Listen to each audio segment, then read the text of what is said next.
Welcome to Should I Read It? Should I Read It is a weekly podcast that takes a deep dive into books. I'll provide a summary of the book and tell you how the ideas in the book relate across all the books we've covered so far. Welcome to Should I Read It, episode 19. Today, we're going to need to take a bit of a look past some profanity and dive into why Mark Manson says we care about way too much. Now, I'll actually start this episode with a disclaimer. There is swearing in some of these quotes. That's just the style of the author of the book.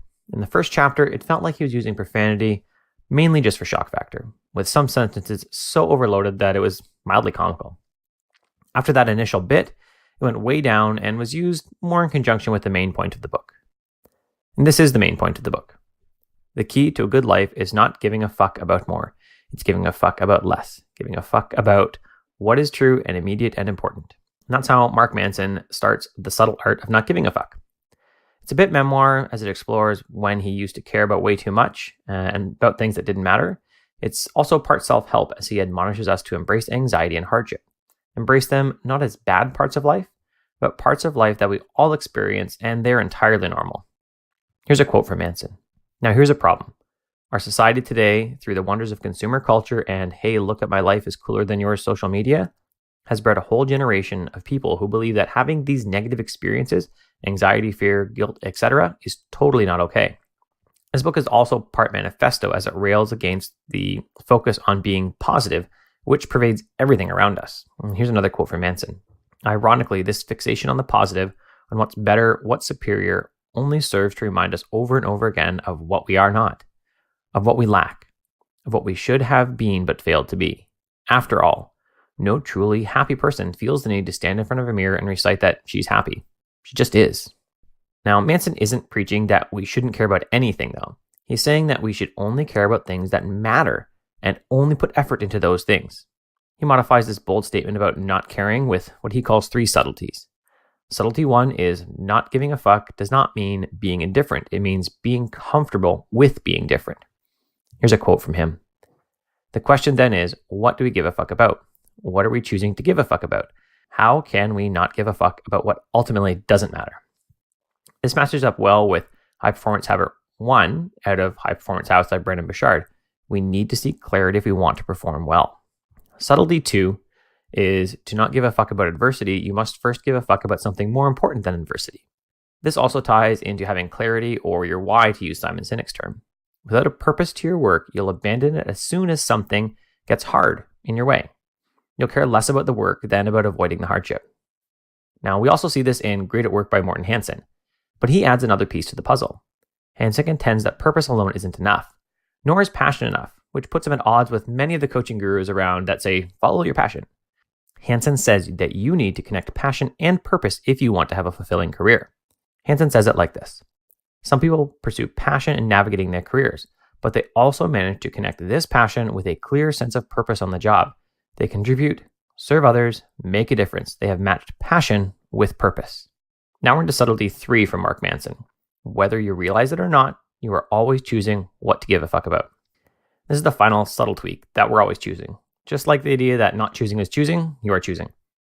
When you say you want to read, but you watch TV all night instead, you're choosing TV, not choosing to read.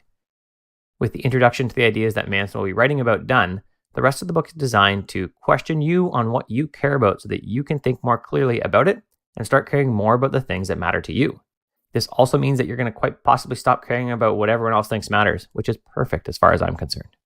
Manson uses each of the following chapters to explore an idea that we should be rethinking. And the first one is his statement that happiness is a problem. Here's a quote from him. There's a premise that underlies a lot of our assumptions and beliefs. The premise is that happiness is algorithmic, that it can be worked for and earned and achieved as if it were getting accepted to law school or building a really complicated Lego set. How many books a year are being written to help people achieve happiness? How many people get to happy by reading these works? One of the ideas that Manson gets behind has already been stated in one of the quotes you've read. It's the idea that a happy person just doesn't stand in front of the mirror quoting happiness to themselves. They are happy. He contends that the premise of happiness as a solvable equation is where we break down and harm ourselves. And here's a quote from him. The premise, though, is the problem. Happiness is not a solvable equation. Dissatisfaction and unease are inherent parts of human nature. And as we'll see, necessary components to creating consistent happiness. Now, by figuring we can solve our happiness, we negate all the emotions that have been labeled as negative by society, like dissatisfaction or yearning or anxiety. By avoiding these emotions so often labeled as problems, we avoid getting to any semblance of happiness. Manson says, happiness comes from solving problems. The key word here is solving. If you're avoiding your problems or feeling like you don't have any problems, then you're going to make yourself miserable. Now, finally, the focus on achieving happiness gives us the subtle indication that we get happiness and then we have it. That happiness is not something which ebbs and flows and changes as we move through life. But it is. What makes you happy today may not bring you happiness in the future. It may, in fact, bring you pain. Here's a quote from Manson again. Happiness is a constant work in progress because solving problems is a constant work in progress. The solution to today's problems will lay the foundation for tomorrow's problems, and so on. True happiness occurs only when you find the problems you enjoy having and solving. When we looked at Connected, we saw that you have a set point for happiness. If we're usually, say, a 7 out of 10 on the happiness scale, but something traumatic happens and we drop to a 5, we will slowly creep back up to that 7. Here's a quote from Connected. Each of us tends to stay put in a particular long-term disposition. We appear to have a set point for personal happiness that is not easy to change. In fact, like other personality traits, personal happiness appears to be strongly influenced by our genes. This backs up Manson's thoughts around happiness. You won't raise your happiness numbers a whole bunch of points and then you're going to stay there. You will get used to the new things and then drift back to your happiness set point. It's not a bad thing though. As Manson says, find problems you like to solve and just keep solving them. The next thing that Manson really wants to address is the fact that you're not special. You got to get ready for this. You're not a special pretty snowflake worthy of all the good juju in the universe. I know your parents told you different probably. They meant well and they still loved you, but they lied to you. In the process, they may even set you back because when the truth of life comes knocking you upside the head, you'll be left without a base to stand on. The truth is, you're good at some stuff and you're terrible at some stuff. You need to take the good and the bad in turn and deal with it. Here's a quote from Manson. A person who actually has a high self-worth is able to look at the negative parts of his character frankly. Yes, sometimes I'm irresponsible with money. Yes, I rely too much on others to support me and should be more self-reliant. And then acts to improve upon them. But entitled people, because they're incapable of acknowledging their own problems open and honestly, are incapable of improving their lives in any lasting or meaningful way. They are left chasing high after high and accumulate greater and greater levels of denial. Acknowledging the things you suck at will allow you to grow in them and find a way to compensate for them. Acknowledging this will help you gain resilience. You'll be tougher for it. You'll be able to stand in the face of things that you don't like and weigh them, then decide if it's worth fighting for. You'll develop grit. Here's a quote from Manson. Numerous professors and educators have noted a lack of emotional resilience and excess of selfish demands in today's young people. It's not uncommon for new books to be removed from a class curriculum for no other reason than they made someone feel sad. Now, we're going to look at the value of suffering. This chapter opens with a crazy story of a Japanese military officer that was dropped off in the South Pacific near the end of World War II and told not to surrender. Well, despite many efforts over decades to get him to come in, it was 1974 before he finally gave up his guerrilla war. Decades after the war was over, more than half his life spent fighting a war alone, he still felt that all the suffering was worth the effort. He was evaluating himself against his final order: never surrender. Now, here's a quote from Manson. The question is not whether we evaluate ourselves against others. Rather, the question is, by what standard do we measure ourselves? While this Japanese military officer did stop the fight, he never actually did surrender. In Perennial Seller, Ryan Holiday talks about what we measure ourselves against in our creative endeavors when he says, people claim to want to do something that matters, yet they measure themselves against things that don't, and track their progress not in years, but in microseconds. They're both talking about the same ideas. How we measure ourselves matters. What mark are we trying to hit? Are we measuring the gap or the gain? Measuring the gap means we look at someone we long to be and measure how far we are from them. Measuring progress or the gain means that we still have that far off goal, but we measure the progress we've made on the road towards it. Changing how we measure our efforts changes the happiness we have in our work. Part of our obsessive checking of social media or email is tied up in evaluating ourselves based on what others think is important. Do your morning emails really detail the most important work that you could be doing? Nah, probably not. Does the number of likes you have on an Instagram post have any bearing on your work or your value? It does not. I'm sure that most of you agree with both of those statements. And yet, you hop on email first thing to see if anything important came in. You pull your phone out regularly to see what the latest social validation is on your social media poison of choice. That's you measuring yourself against what others, companies full of people trying to steal your attention even, feel is important for you. No wonder discontent is your best friend. The rest of the book takes a similar format, but he classes these chapters as counterintuitive values that we must adopt if we want to live a life that feels worth living. Counterintuitive value 1 is you need to take responsibility for what's happening to you because you're choosing. Here's a quote from Manson. There's a simple realization from which all personal improvement and growth emerges. This is the realization that we, individually, are responsible for everything that happens in our lives, no matter the external circumstances. One of the key ideas here is that fault and responsibility are not tied together as well. Here's how Manson puts it. Fault is past tense. Responsibility is present tense. Fault results from choices that have already been made. Responsibility results from the choices you're currently making every second of every day. You can take responsibility for solving a problem without accepting the fault for that problem. You can also opt out of both. Push the fault for the problem on someone else and then the responsibility for fixing it on someone else as well. You're not going to get very far with that method though. You'll always have some reason that someone else is causing your issues, and you'll abdicate your ability to make any changes in the situation. That also gives away your ability to work towards something better. Of course, success and happiness are something different as well. Here's how Manson puts it. We all love to take responsibility for success and happiness. Hell, we often fight over who gets to be responsible for success and happiness. But taking responsibility for problems is far more important because that's where real learning comes from. That's where the real life improvement comes from. To simply blame others is only going to hurt us. You need to take responsibility for everything and seize control of it, or acknowledge that you're letting others dictate how far you're going to go, how much joy you're going to experience in your life. The second counterintuitive value is the uncertainty value. According to Manson, we're all way too concerned about being right. Instead of worrying about being right, aim for just a little bit less wrong than you were last time. Then, test and refine and aim to be a little bit less wrong again. Here's how Manson puts it. We shouldn't seek to find the ultimate right answer for ourselves, but rather we should seek to chip away at the ways that we're wrong today so we can be a little less wrong tomorrow. This process requires that we admit we don't know everything. We must not be so cemented in our beliefs that we view others' ideas as stupid. There's a great article in the show notes called The Other Side is Not Dumb if you want to dig deeper into this idea. Being uncertain about our values doesn't make them wrong. It should make us strive to test them and face up to where we might be ignorant. Manson addresses it again in this quote. Before we can look at our values and prioritizations and change them into better, healthier ones, we must first become uncertain with our current values.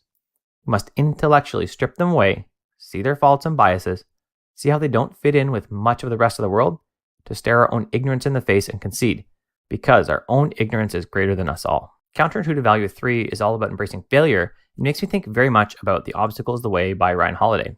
If we want to improve, then failure is going to happen. Here's how Manson addresses it. Improvement at anything is based on thousands of tiny failures, and the measure of your success is based on how many times you failed at something. If someone is better than you at anything, then it's likely because she has failed more than you have. If someone is worse than you, it's likely because he hasn't been through all the painful experiences you have. This idea also harkens back to Manson's earlier idea that we need to change our measure. Instead of measuring success, should we be measuring failures? One hard to reckon point here for most people is that failure doesn't pay, and we got bills. It's not easy to espouse failure as a better measure when we need success to eat. Here's another quote from Manson. I can't stress this enough, but pain is part of the process. It's important to feel it because if you just chase after highs to cover up the pain, if you continue to indulge in entitlement and delusional positive thinking, if you continue to overindulge in various substances or activities, then you'll never generate the requisite motivation to actually change. Ryan Holiday in Perennial Seller and Seth Godin in The Dip both talk about pain being something you'll experience on the way to creative success. If there is no struggle to build something worthwhile, are you on the path to something that provides any value? Are you building something that's worth the time of anybody else? Rejection is the focus of counterintuitive value 4. This is the idea that we need to say no to something, that something has to be more desirable than the rest of the stuff that's on our plate. Here's how Manson puts it. But we need to reject something, otherwise we stand for nothing. If nothing is better or more desirable than anything else, then we are empty and our life is meaningless. We are without values and therefore live our life without any purpose. Without a goal or desire, we have no direction to go. We'll wander from one marginal thing to another, wondering why we feel so empty. He takes it a step further though and brings in conflict. Specifically, conflict with relationships. Not just romantic ones, but any relationship we have. Here's how he puts it. Without conflict, there can be no trust. Conflict exists to show us who is there for us unconditionally and who is just there for the benefits. No one trusts yes men.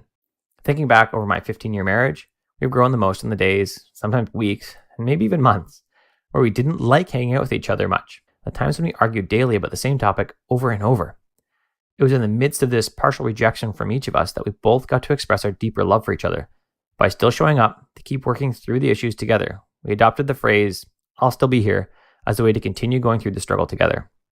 Patrick Lencioni also talks about conflict being a thing that breeds awesome teams and the 5 dysfunctions of a team. He says that lack of conflict comes because you don't trust each other. You don't trust that what you say won't be used against you at some point in the future.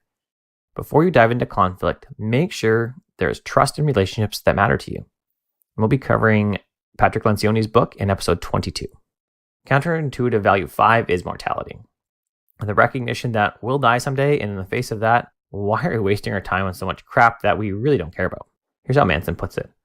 Confronting the reality of your own mortality is important because that obliterates all the crappy, fragile, superficial values in life. While most people whittle their days chasing another buck, or a little bit more fame and attention, or a little bit more assurance that they're right or they're loved, death confronts all of us with a far more painful and important question. What is your legacy? I find the problem here to be that, how do we do this questioning?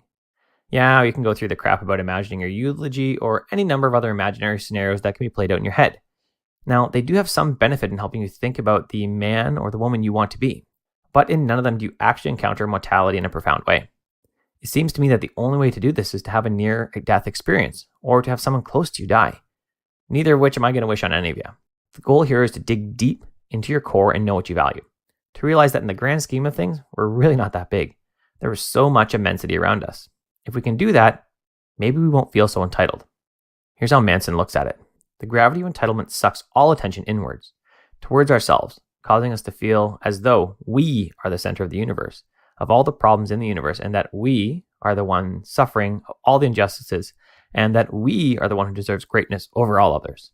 Once we don't feel so entitled, we'll start to focus on what brings us joy and brings joy to the ones we love instead of what makes us happiest in the moment. Losing that entitlement and gaining that focus is what Mark Manson is trying to achieve in the readers of his book, The Subtle Art of Not Giving a Fuck. This episode of Should I Read It is brought to you by the 8-Week Business Bootcamp. If you're tired of struggling with your business, tired of not getting the traction you want, tired of working overtime with little to show for it, then Bootcamp is for you. Join me to get your business back on track and still have time to see your family. You'll find a link for Bootcamp in the show notes. Now, our last question, as always, is should you read The Subtle Art of Not Giving a Fuck?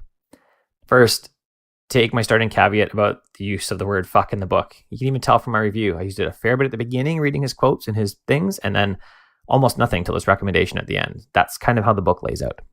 If that's going to cause you to discount the content or just to not finish the book, then don't get it. He's not the author for you.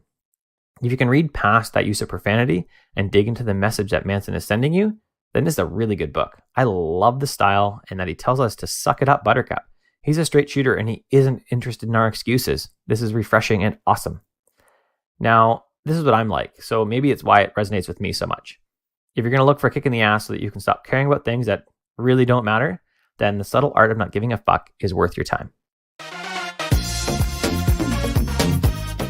Thanks for listening to Should I Read It? To support the show, you can leave me a review in iTunes or a heart or a star in whatever podcast player you use. These help more people find the show.